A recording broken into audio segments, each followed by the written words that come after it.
Press మిత్రులందరికీ నమస్కారం. భారత ప్రభుత్వము ministry of youth affairs and sports government of India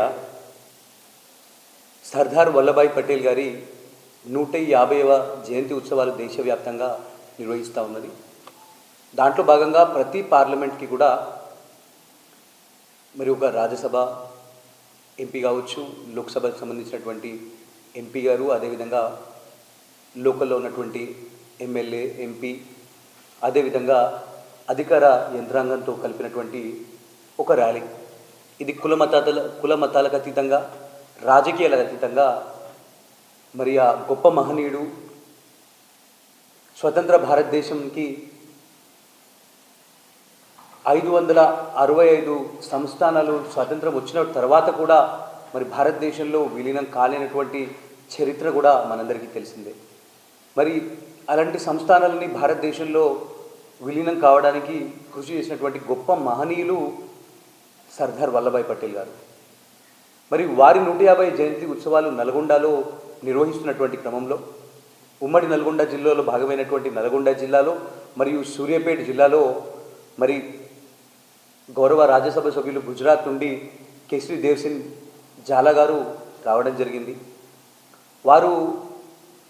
వారి కుటుంబం కూడా మరి యొక్క 565 సంస్థానాల్లో వారిది కూడా ఒక కుటుంబము, వారిది కూడా విలీనం చేసినటువంటి ఒక గొప్ప చరిత్ర ఉన్నది. మరి వారు నల్గొండకు వస్తే ఈ యొక్క జిల్లా అధికారుల యంత్రాంగాన్ని రానియకుండా ఒక దుర్మార్గపు ఆలోచనతోని ఈ యొక్క కాంగ్రెస్ నాయకులందరూ కూడా ఈ యొక్క మీరు ఇన్విటేషన్ చూడొచ్చు.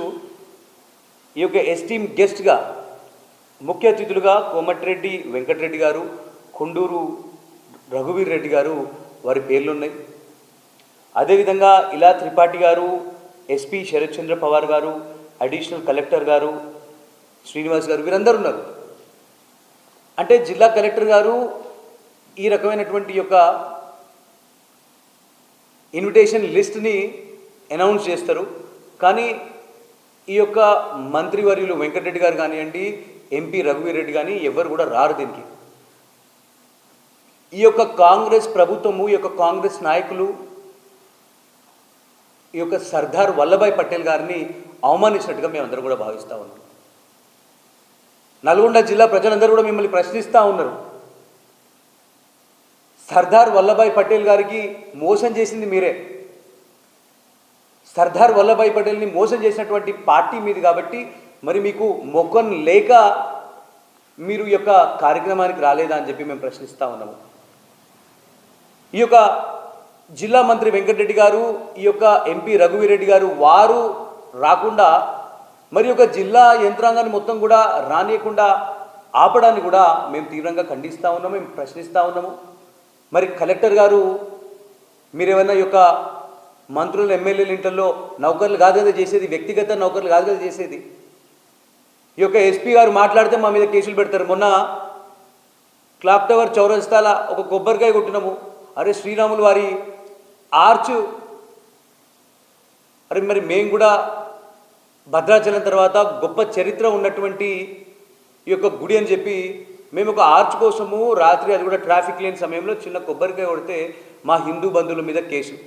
మరి అదే అవతల రోడ్లో మరి అదే ముస్లిమ్స్కి ఆ యొక్క తోరణాలన్నీ పెట్టుకొని వారు నెల రోజులు ఉర్సు ఉత్సవాలు నిర్వహిస్తూ ఉంటే ఒక డెసిగ్నేటెడ్ టైం పీరియడ్ ఏం లేకుండా ఒక మనిషి చచ్చిపోయింది సాక్షాత్తు. ఆ యొక్క ఉరుసుకి యొక్క ఫైర్ సిబ్బంది కావచ్చు, పోలీస్ సిబ్బంది కావచ్చు, ఈ యొక్క జిల్లా యంత్రాంగం మొత్తం కూడా అసమర్థత వల్ల ఒక మనిషి చచ్చిపోయినటువంటి ఒక దుర్మార్గపు ఒక ఘటన అక్కడ జరిగింది. మరి వెంకటరెడ్డి గారు రారు అంటే వెంకటరెడ్డి గారు దేనికి రారు? మరి 3 సార్లు కాంగ్రెస్ కౌన్సిలర్ మరొక దళిత మహిళ చనిపోతే కూడా మరి కేవలం పరామర్శించలేదట నల్గొండ జిల్లా ప్రజలందరూ కూడా చెప్తా ఉన్నారు. మరి యొక్క కోమటిరెడ్డి వెంకటరెడ్డి గారి అరాచకాలు చాలా పెరిగిపోతూ ఉన్నాయి. ఎక్కడ చూసినా భారతీయ జనతా పార్టీ కార్యకర్తల మీద రోజులు కేసులు పెట్టడము. ఈరోజు జూబ్లీ హిల్స్ ఎలక్షన్ గెలిచినంత మాత్రాన ఈ యొక్క కాంగ్రెస్ ప్రభుత్వానికో నల్గొండ జిల్లా నాయకులకో మంచి పేరున్నది కాదు. 100% నల్గొండలో జిల్లాలో ఉన్నటువంటి ఎమ్మెల్యేలను, ఎంపీలని చిత్తుగా ఓడగొట్టడానికి నల్గొండ జిల్లా ప్రజలందరూ కూడా ఎప్పుడు ఈ యొక్క లోకల్ బాడీ ఎలక్షన్స్ వస్తాయని అందరూ కూడా వెయిట్ చేస్తూ ఉన్నారు. ఈరోజు నాగార్జున సాగర్లో ప్రభుత్వ ఆసుపత్రిలో చూసినట్టయితే 17 నుంచి 20 మంది చిన్నారులు ఒక రాంగ్ మెడికేషన్ వాడడం వల్ల, ఎక్స్పైర్డ్ మెడిసిన్స్ వాడడం వల్ల వాళ్ళందరూ కూడా ఈరోజు అస్వస్థతకు గురై మరి వారందరినీ కూడా ఐసీయూ తరలిస్తే సాక్షాత్తు జానారెడ్డి గారు 2 కుమారులు, ఒక ఆయన ఎమ్మెల్యే ఉంటాడు, ఒక ఆయన నల్గొండకి ఎంపీ ఉంటాడు, కానీ కానరాడు ఆయన ఎక్కడ కూడా. కేవలం సీఎం గారికి పిఏగానే పనికొస్తున్నాడు తప్ప నల్గొండ జిల్లా ప్రజలకు ఎప్పుడు కూడా అందుబాటులో లేడు. ఏమున్నా కూడా కేవలం ఈ యొక్క మిల్లర్లని, ఏ రకంగా నల్గొండ జిల్లాలో మిల్లర్లని అడ్డుపెట్టుకొని రైతులను ఇబ్బంది పెట్టుకుంటూ రైతుల పాపాన్ని మూటగట్టుకుంటా ఉన్నది ఒక కాంగ్రెస్ ప్రభుత్వం మరియు ఒక కాంగ్రెస్ ఎమ్మెల్యేలు ఎంపీలందరూ కూడా. మేమందరం చెప్తా ఉన్నాము, మీరు ఈ రకంగా ప్రోటోకాల్ని ధిక్కరించి ఒక రాజ్యసభ సభ్యులు మరి వారు వచ్చింది మా పార్టీ కార్యక్రమానికి కాదు, సాక్షాత్తు సర్దార్ వల్లభాయ్ పటేల్ గారి 150వ జయంతి ఉత్సవాల సందర్భంగా వారు ఇక్కడికి వస్తే మీరు సర్దార్ వల్లభాయ్ పటేల్ గారికి చేసినటువంటి అవమానాన్ని నల్గొండ జిల్లా ప్రజలు ఎన్నటికీ మర్చిపోరు. ఇది కేవలం నల్గొండలోనే జరగలేదు, సూర్యాపేటలో కూడా కలెక్టర్ గారు, ఎస్పీ గారు, అడిషనల్ కలెక్టర్ గారు అక్కడ కూడా రాలేదు. అంటే ఇది సీఎం మరియు ఈ యొక్క కాంగ్రెస్ అధిష్టానం తీసుకున్నటువంటి నిర్ణయంగా మేము భావిస్తూ ఉన్నాం. ఈ యొక్క కాంగ్రెస్ ప్రభుత్వము మరియు యొక్క కాంగ్రెస్ పార్టీ నాయకులు స్వాతంత్రం వచ్చిన తర్వాత అనేక సంవత్సరాలు పరిపాలించినటువంటి యొక్క కాంగ్రెస్ నాయకులు అందరూ కూడా మరి వారికి ముఖం లేదు కాబట్టి సర్దార్ వల్లభాయ్ పటేల్ గారిని మరి మోసం చేసింది కాబట్టి వారిని అవమానించినట్టుగా మేమందరం కూడా భావిస్తూ ఉన్నాము.